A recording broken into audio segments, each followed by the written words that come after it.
For this shot, my idea was to work with Elle and her 3 horses, her in full dressage, in this beautiful stable that she has. It's fairly new. I loved the idea of making this symmetrical and having the leading lines going down to the hole in the background that then just shows the trees in the background. The best of plans don't always work out. What I wanted with the symmetry was her standing with one horse holding in the middle and then having a horse head coming out of their stalls on either side. We did a pretty good job with it most of the time, so there was a little bit of adjusting going on, but it still worked out really well. My main light was the 43-inch Luna Octa, large enough to be able to cover both her and the horse. My 2 background lights were the Indra 360s, and I just used the reflectors. I brought the grids. I was thinking I would use the grids, but I didn't need to because I had plenty of light to be able to come and just rake across that background to give me the outline on the horses and to light up the walls of the stable.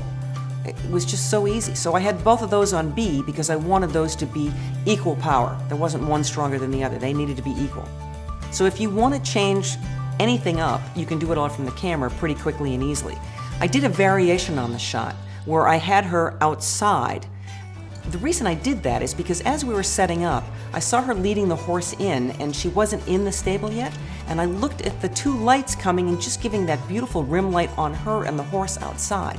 So I just moved forward and kept her outside.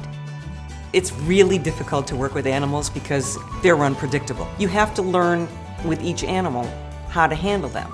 So in this case, working with the horses, carrots, they like carrots. We were rattling the carrot bag because they know that there's carrots inside that, and that would make their ears pick up.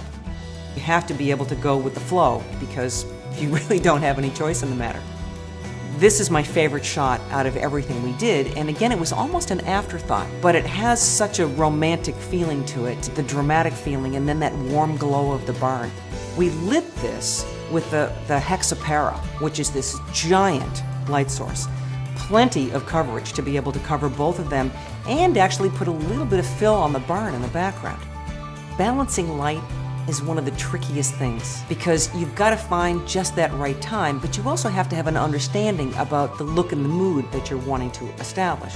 So I'm shooting with strobe lights, so they're daylight color, but the barn actually had warm color in it, and then the sky is really blue. So I actually had 3 different color light sources. So everything balanced really well there. The tough part is waiting for that right time when you've got the right balance from both the barn light and the skylight. So it takes a little bit of thinking. Working with the battery pack on location and having a modeling light, this is a huge benefit. In the past, you could turn the modeling light on for a minute, but it would drain so much power out of the battery pack that you couldn't keep them on.